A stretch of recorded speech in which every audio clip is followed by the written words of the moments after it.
झारखंड और मैं हूं आपके साथ वंशिका नागर। आइए बढ़ते हैं सीधे पंकज आर्य की ओर जो इस वक्त की खास खबर आप तक पहुंचा रहे हैं। संबोधित करेंगे।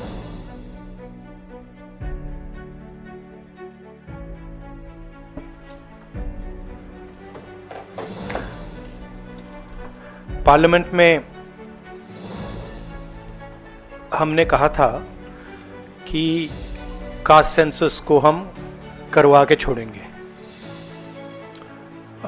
और हमने ये भी कहा था कि 50% की जो कैप है, जो आर्टिफिशियल दीवार लगा रखी है, उसको भी हम तोड़ के हटाएंगे।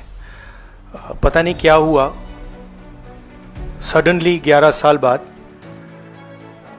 नरेंद्र मोदी जी कहते थे कि सिर्फ 4 जाते हैं, सडनली कास्ट सेंसस का अनाउंसमेंट किया। हम इसको सपोर्ट करते हैं, पूरी तरह सपोर्ट करते हैं, मगर हम टाइमलाइन चाहते हैं। हम जानना चाहते हैं ये कब तक होगा, और ये एक पहला कदम है। तेलंगाना एक मॉडल बना है कास्ट सेंसस के लिए और वो ब्लूप्रिंट बन सकती है। और कास्ट सेंसस को डिजाइन करने में हमारा पूरा सरकार को ऑफर है, पूरा समर्थन है कि हम डिजाइन करेंगे, क्योंकि डिजाइन बहुत जरूरी है। क्योंकि 2 एग्जाम्पल्स हैं, एक बिहार का डिजाइन है, दूसरा तेलंगाना का डिजाइन है, उसमें जमीन आसमान का फर्क है। और मैं दोहराना चाहता हूं कि कास्ट सेंसस पहला कदम है। हमारा जो विजन है एक बिल्कुल नया डेवलपमेंट का, विकास का पैराडाइम हम कास्ट सेंसस के माध्यम से लाना चाहते हैं। सिर्फ रिजर्वेशंस नहीं, मगर हम सेंट्रल सवाल पूछ रहे हैं कि चाहे ओबीसीज हों, दलित्स हों, आदिवासी हों, उनकी देश में कितनी भागीदारी है। कास्ट सेंसस से एक प्रकार से पता लगेगा, बट कास्ट सेंसस से आगे जाना है। हमारे इंस्टीट्यूशंस में, संस्थाओं में इनकी कहां कहां पार्टिसिपेशन है, पावर स्ट्रक्चर जो है उधर कितनी पार्टिसिपेशन है, ये नेक्स्ट स्टेप है। और हम चाहते हैं कि इस डायरेक्शन में कास्ट सेंसस जाए। हमने एक और चीज कही थी, कांग्रेस पार्टी ने रेज की थी, मैनिफेस्टो में भी था, article 15(5). Article 15(5) is reservation in private education institutions. ये कानून है, ऑलरेडी कानून है, और हम चाहते हैं एकदम इस कानून को एनडीए की सरकार, बीजेपी की सरकार इंप्लीमेंट करना शुरू करे। सेंसस को डिले किया है और अपोज किया था, हम इसको वेलकम करते हैं। ये हमारा विजन है, इन्होंने अडॉप्ट किया, बहुत अच्छा, मगर हम चाहते हैं कि हमें डेट्स बताई जाएं, किस दिन तक ये सेंसस होगा, बजट में इसका पैसा आना चाहिए, अभी बजट में पैसा नहीं है, और फिर जो डेवलपमेंटल विजन है वो हमारे सामने प्रेजेंट होना चाहिए। तो ये मैं आपसे कहना चाहता था, अंग्रेजी में बोल देता हूं। Caste census we have been fighting now for some time. Government has opposed for some reason. We don't understand what that reason is. They have suddenly decided to do it. We welcome that. We are happy that they have done the caste census. Telangana is a model state for the caste census. There are 2 caste censuses in front of us. One is Telangana, the other is Bihar. They are completely different caste censuses. The Telangana caste census, the questions have been developed by a process of consultation, not a closed process, open process, by asking the stakeholders what are the type of questions, and it's been a very detailed, very granular exercise. We would like the national census to follow some of the ideas of the Telangana census, and we are more than happy to help the government develop the national census on similar lines. We've had 2 other issues that we have discussed which are also central, which is the 50% cap on reservations. Now this is becoming an impediment. This is becoming an impediment to development, to progress of our country, and to the progress of backward castes, Dalits and Adivasis. And we want this 50% barrier to be eliminated and broken. We have stated that. We have put enough pressure on the government to get the caste census done. We want a date by when it's done. We are going to put pressure on the government to make sure that 50% cap is destroyed. And after that, there is a third thing, which is the Article 15(5), which is reservation in private educational institutions. It is already a law. We want that law to be implemented as soon as possible.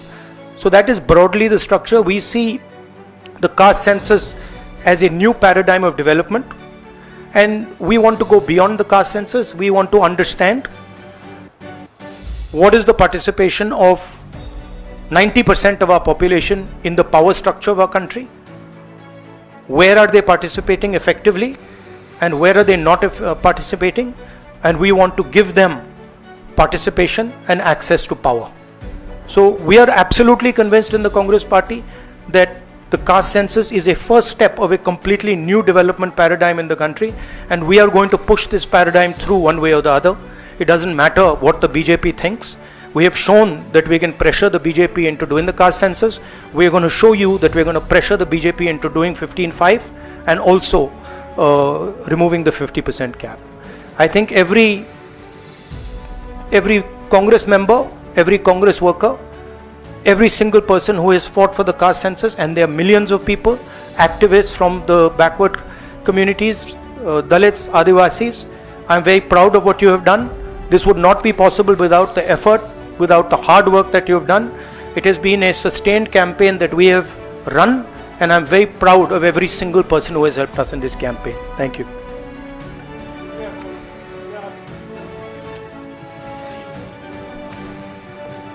So you said that the government was opposed to this and suddenly decided to take this step. Do you think that this decision has been taken in light of the upcoming Bihar polls? No, I don't think so. I don't think that's why this decision has been taken in a hurry. I don't need to comment on whether they took it, when they took it, how they took it. Now they have taken it. We are happy they've taken it. Now this needs to be taken forward. Sir, प्रधानमंत्री बार बार ये कहते थे कि ये 4 जातियां होती हैं सिर्फ देश में. अब अचानक से फैसला हुआ, तो क्या लगता है कि आपको जो विपक्ष ने और आप लोगों ने दबाव बनाया, उस दबाव के कारण? ये सिर्फ हमने दबाव नहीं डाला, ये सिर्फ दबाव नहीं डाला है हमने. ये हमने ऑर्गेनाइज तरीके से बहुत गहराई से कैंपेन चलाया है, ग्रासरूट लेवल पे कैंपेन चलाया है, और महीनों से हम ये कैंपेन चला रहे हैं, और इस कैंपेन का असर पड़ा है, इफेक्ट आया है, और इसीलिए इन्होंने ये डिसीजन लिया है. बट कास्ट सेंसस जो मैंने आपसे बोला, ये दरवाजा खोलने का तरीका है. उसके बाद रियल विकास का काम शुरू होगा. एक बार हमें इंफॉर्मेशन मिलेगी तो फिर हम उस इंफॉर्मेशन के बेसिस पे हम एक्शन ले पाएंगे. मैं आपको 2-3 उदाहरण देता हूं. तेलंगाना के कास्ट सेंसस में से इंफॉर्मेशन किस ग्रैन्युलैरिटी की आ रही है और किस टाइप की इंफॉर्मेशन आ रही है. तेलंगाना में जो कॉर्पोरेट स्ट्रक्चर है, CEOs, management team, senior management, ownership structure, उसमें आपको एक दलित नहीं मिलेगा, एक आदिवासी नहीं मिलेगा, एक पिछड़े वर्ग का व्यक्ति नहीं मिलेगा. मैं कह रहा हूं एक नहीं मिलेगा. मैं ये नहीं कह रहा हूं कि 1% नहीं मिलेगा, है ही नहीं. 90% of India is not represented there. First.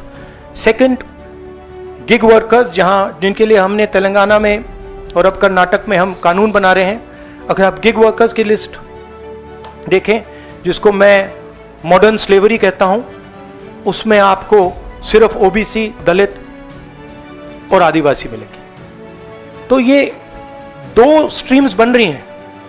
एक स्ट्रीम मजदूरी की स्ट्रीम, गरीबी की स्ट्रीम, बेरोजगारी की स्ट्रीम, जिसमें दलित, आदिवासी, पिछड़ा वर्ग है, और दूसरी स्ट्रीम जिसमें एक छोटी सी एलीट पूरे के पूरे सिस्टम को कंट्रोल कर रही है, उसके ऊपर अदानी जी अंबानी जी बैठे हैं। तो ये कास्ट सेंसस इस चीज को बदलने का फाउंडेशन है, पहला कदम है।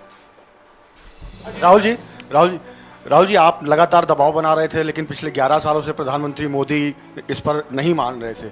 अभी पहलगाम का इतना बड़ा हादसा हुआ, क्या आपको लगता है कि इस वक्त में जो टाइमिंग है प्रधानमंत्री की कास्ट सेंसस को मानना, वो पहलगाम से ध्यान भटकाने की कोशिश है? आप जर्नलिस्ट हो, ये आप लोगों का काम है, आपका काम स्पेक्यूलेशन है, मेरा काम स्पेक्यूलेशन नहीं है, मैं फैक्ट्स पे काम करता हूं। तो आप स्पेक्यूलेट कीजिए, मैं इस पे स्पेक्यूलेट नहीं करूंगा, मेरे को स्पेक्यूलेट करने की ज़रूरत ही नहीं है। उन्होंने क्यों लिया क्यों नहीं लिया उसमें मुझे कोई इंटरेस्ट नहीं है। लिया और ये बड़ा स्टेप है।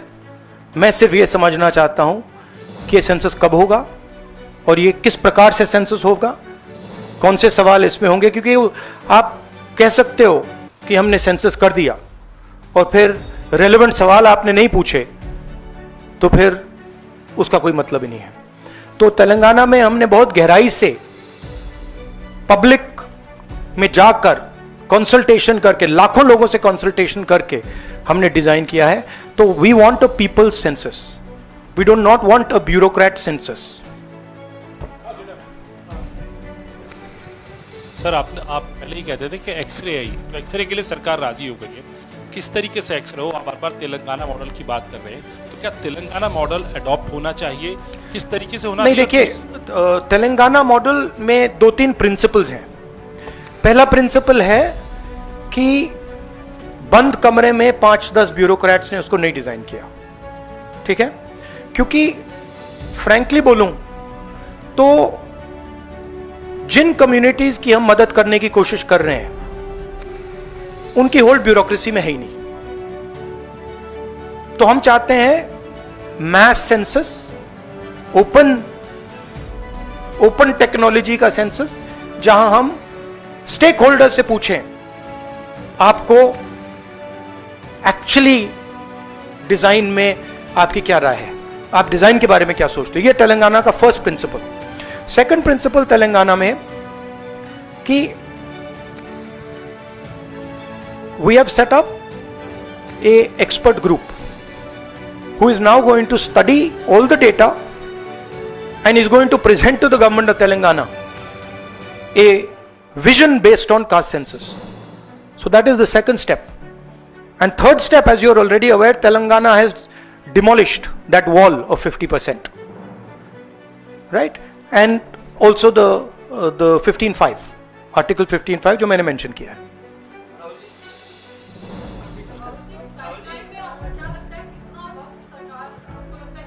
मुझे लगता है, मेरी इमीडिएट सस्पिशन है कि ये वो वुमेन्स बिल वाली स्ट्रेटजी टाइमलाइन वाली है, but I hope that better sense prevails. अच्छा, नो, आई वांट टू से one other thing which is frankly बहुत जरूरी है, और आज ये शायद कास्ट सेंसस से भी ज्यादा जरूरी है। मैं आज कानपुर गया और वहाँ पे जो टेररिज्म के विक्टिम थे उनसे मैंने बात की, परिवार से मैंने बात की।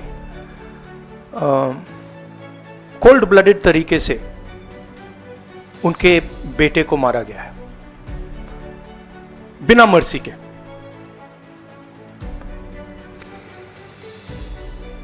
और 28 लोगों को ऐसे मारा गया है, बहुत सारे लोग घायल हुए हैं।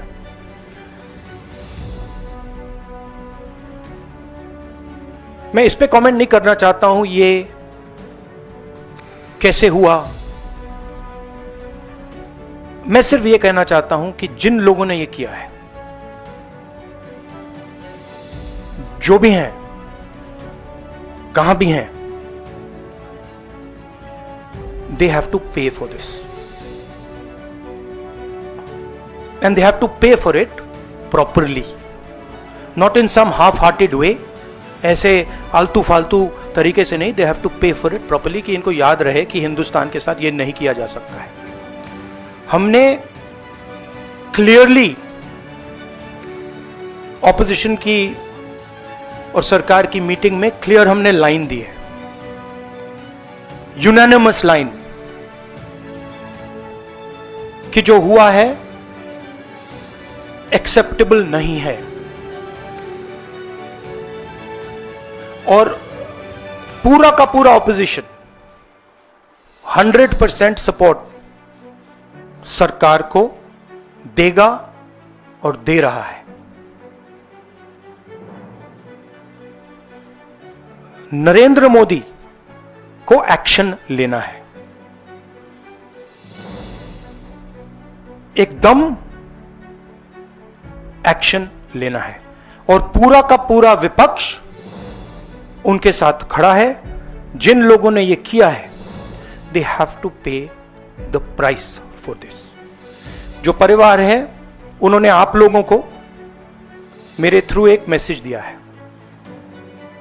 एक्चुअली प्रधानमंत्री जी को उन्होंने मुझे कहा कि आप प्रधानमंत्री जी को यह बताइए, तो मैं 28 जो हमारे शहीद हैं उनके साइड से प्रधानमंत्री को आपके माध्यम से मैसेज दे रहा हूं। प्रधानमंत्री जी, उन्होंने कहा है कि हमारे जो बच्चे हैं वो शहीद हुए हैं, हम चाहते हैं कि आप उनको शहीद का दर्जा दीजिए, रिस्पेक्ट दीजिए। ये मैं कहना चाहता था। आप सबका बहुत बहुत धन्यवाद।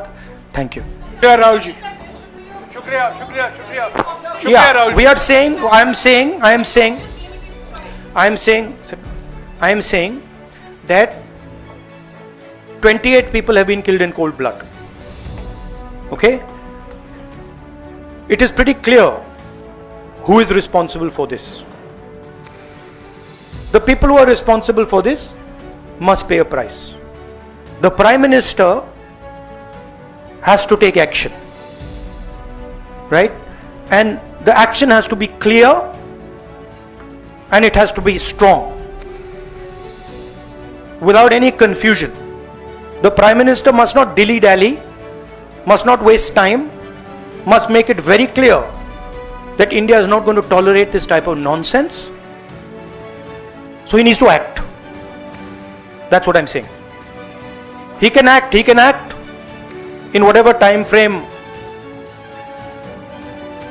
he thinks necessary, but he has to act soon. शुक्रिया I think you heard what I said. शुक्रिया I शुक्रिया said, शुक्रिया I think you heard what I said. I said, let me speak. I'm not advocating anything. I'm being very clear. The people who've done this need to pay a price.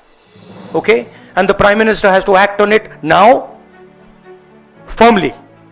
He should not dilly-dally. He should not be in a confused state. Thank you. Thank you